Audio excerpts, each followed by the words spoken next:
All right, let's kick things off with a wild fact.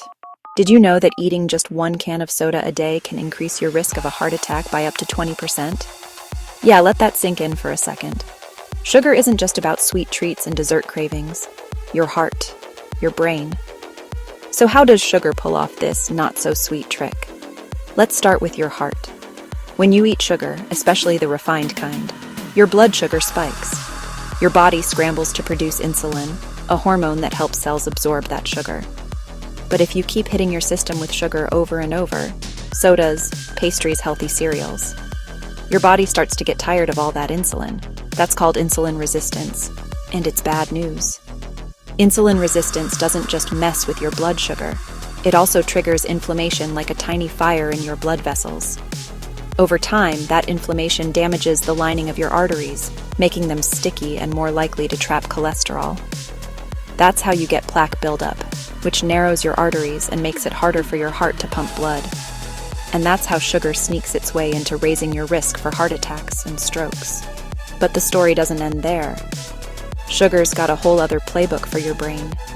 Ever noticed how you get that rush of energy, and then the crash after eating something sugary? That's because sugar triggers a big release of dopamine, the feel-good chemical in your brain. It's the same pathway activated by addictive drugs, which is why you might crave another cookie even when you know you shouldn't. Over time, your brain gets used to those sugar highs. It starts to need more sugar just to get the same happy feeling. That's why quitting sugar can actually feel a bit like withdrawal. And here's the kicker. Too much sugar has been linked to memory problems and even depression.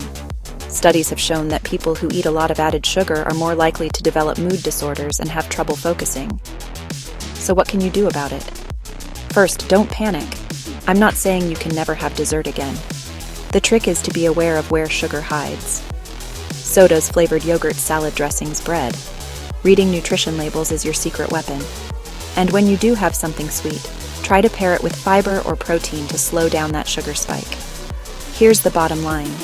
Sugar isn't evil, but too much of it can quietly wreak havoc on your heart and brain. By making a few small changes, you can protect your body's most important engines and still enjoy life's little treats. All right, that's it for today. If you learned something new, hit that like button and let me know in the comments. What's the sneakiest place you found added sugar?